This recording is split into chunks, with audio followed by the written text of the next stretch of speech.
Untuk membahas lebih dalam terkait pernyataan Jokowi, hak kasus ijazah harus sampai ke pengadilan, kami telah terhubung dengan Firmanto Laksana, kuasa hukum Jokowi, dan juga Abdul Ghafur Sengaji, pengacara Roy Suryo CS. Selamat malam, Bapak-Bapak, Pak Firmanto dan Pak Sengaji. Selamat malam, Mbak. Selamat malam, Bang. Baik, saya ke Pak Firmanto terlebih dahulu. Ya. Pak Jokowi ini kan menyebut kasus ijazah harus sampai ke pengadilan. Itu artinya Pak Jokowi sudah siap adu bukti di pengadilan? Ya, terima kasih, selamat malam pemirsa. Jadi tentu kan kita sudah menyampaikan aduan ya, kemudian menjadi laporan dengan berbagai bukti-bukti yang kita sampaikan, di mana pada saat di Januari sampai dengan April sebelum kita buat aduan itu, di akhir April kita membuat aduan dan laporan itu, maka kita sudah memberikan bukti-bukti, di mana di situ terlihat bahwa teman-teman Roy Suryo, Rismond dan Tifa antara lain melakukan dugaan pencemaran nama baik dan fitnah, dan itu terus akhirnya ditemukan tindak pidananya oleh penyidik Polda Metro Jaya dan ditindaklanjuti dengan akhirnya ditemukan juga tersangkanya, antara lain tadi yang saya sebutkan dan beberapa orang lainnya.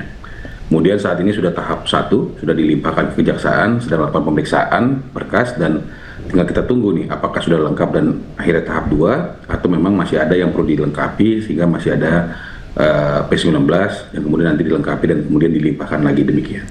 Dan oleh karena itu tentu kita sudah sangat clear dan juga kita sudah sampaikan juga bahwa ini merupakan dugaan fitnah dan pencemaran nama baik.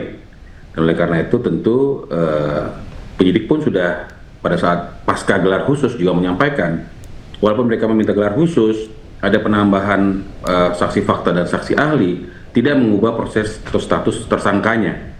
Sehingga kami dalam hal ini mendorong Polri dalam hal ini yang sudah sangat transparan dan akuntabel meneruskan proses ini sehingga dapat dilakukan faktanya seperti apa di persidangan. Baik. Dan seperti itu sementara. Baik, Bang Sengaji, bagaimana tanggapannya terkait dengan pernyataan Pak Jokowi ini? Pak Sengaji, boleh mohon di-on-kan dulu? Oke, maaf Mbak Diandra ya. Jadi Mbak Diandra, saya ingin menggarisbawahi apa yang disampaikan oleh Pak Joko Widodo, yaitu pengadilan adalah tempat untuk menyelesaikan polemik ijazah ini.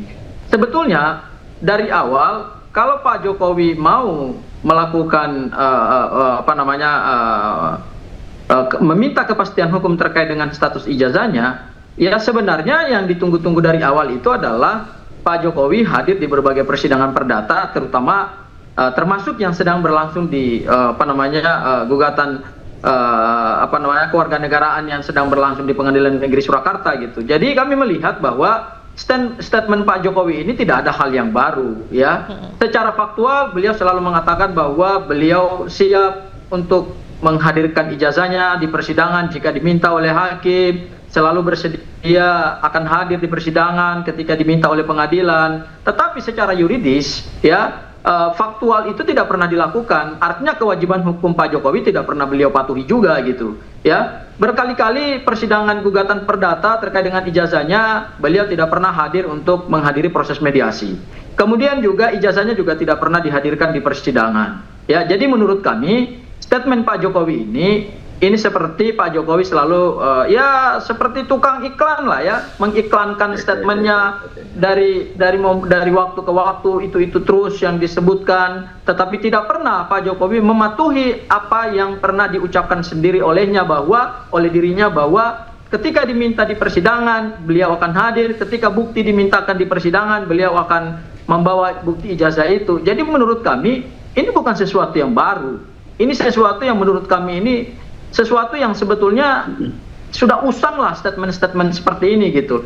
Okay. Menurut saya di tengah proses penyidikan yang sedang berlangsung, Pak Jokowi tidak perlu lagi memberikan pernyataan-pernyataan seperti ini. Kenapa? Karena begitu beliau membuka LP di Polda Metro Jaya, ya kepentingan Pak Jokowi kan sudah diwakilkan oleh penyidik Polda Metro Jaya, dan kemudian disampaikan oleh Bang Firmanto tadi bahwa dilimpahkan tahap 1, ya kita tunggu aja hasil pelimpahan berkas perkaranya gitu. Apakah P19 dengan petunjuk, apakah P21, dan biarkan nanti proses hukum ini berlangsung dan kemudian kepentingan Pak Jokowi kan akan diwakili juga oleh jaksa penuntut umum di dalam persidangan pidana gitu. Baik. Jadi menurut saya ini bukan sesuatu yang baru, hanya mengulang-ulang narasi seperti tukang iklan yang jual omongan dari waktu ke waktu, dari momentum ke momentum, dan selalu membuat gaduh gitu pernyataan-pernyataan Pak Jokowi ini. Baik, saya mau meluruskan dulu nih, bahwa kan tentu ketika orang ingin mengajukan sesuatu ya ada sidang perdata dan sebagainya, jadi buktikan dong. Kok malah kita yang disuruh buktikan. Tetapi saya ingin tegaskan di sini, ketika Bapak nanti dalam laporannya, dalam aduannya diminta, tentu kan itu berarti Bapak yang harus membuktikan kan, maka beliau akan hadir. Itu saya harus pertegas. Jadi tidak ada sebenarnya hal yang terjadi adalah ada dugaan fitnah dan pencemaran nama baik, ya sudah kita ikutin aja gitu loh. Karena memang apa, forumnya juga diberikan, pembuktian dan sebagainya diberikan nanti. Silahkan, apakah itu bukti pemaaf dan sebagainya, silahkan.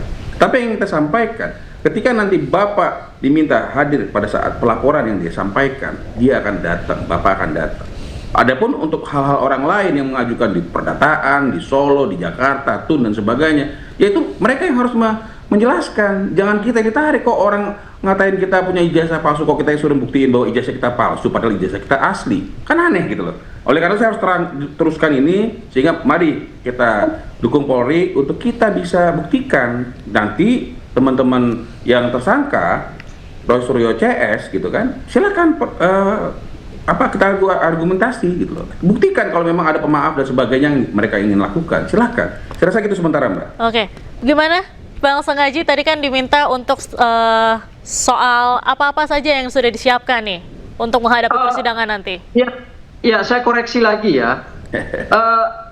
Proses hukum itu tidak bisa dibedakan ini perdata, ini pidana. Begitu semua proses hukum itu berjalan dan Pak Jokowi ditarik sebagai salah satu tergugat di dalam banyak sekali perkara perdata, ya itu adalah kewajiban hukum juga, itu proses peradilan juga, itu badan peradilan juga, di situ berlaku aturan perundang-undangan juga. Jadi jangan kita membingungkan rakyat bahwa kalau perkara pidana Pak Jokowi siap hadir, tapi kalau perkara perdata beliau tidak siap hadir. Oh, itu salah juga. Beliau ini kan mantan presiden. Semua proses hukum itu tidak pernah dibedakan, mau ini sifatnya publik, mau ini sifatnya private, perdata, pidana, tata usaha negara. Semua tentu bersandar pada aturan perundang-undangan yang berlaku. Dan ketika semua peraturan perundang-undangan itu berlaku dan kemudian digunakan sebagai instrumen dalam suatu proses peradilan, maka sebetulnya Pak Jokowi mau sebagai pihak tergugat, turut tergugat, ya juga punya kewajiban hukum. Jadi jangan kemudian statement Pak Jokowi bahwa saya siap untuk hadir ketika diminta oleh majelis hakim, saya siap membawa ijazah saya ketika diminta oleh hakim. Tetapi di dalam berbagai kesempatan peradilan yang sah secara hukum Indonesia dan sah secara konstitusi, itu beliau tidak melaksanakan kewajiban hukumnya juga gitu. Jadi jangan proses hukum ini dibangun satu argumentasi mana yang menguntungkan Pak Jokowi itu yang diambil, sementara yang tidak menguntungkan Pak Jokowi itu yang tidak diambil. Itu hal yang pertama yang ingin saya beri catatan. Catatan saya yang kedua terkait dengan pembuktian dalam persidangan pidana. Tanpa Pak Firmanto mengatakan seperti tadi, automatically semua proses peradilan pidana itu akan berjalan. Di mana di dalam proses pembuktian, dan ingat, praktek peradilan pidana berdasarkan hukum acara pidana yang diatur dalam KUHP lama maupun KUHP yang baru ini, keterangan saksi itu mempunyai satu kekuatan pembuktian yang akan diutamakan, yaitu adalah keterangan saksi korban dan atau pelapor.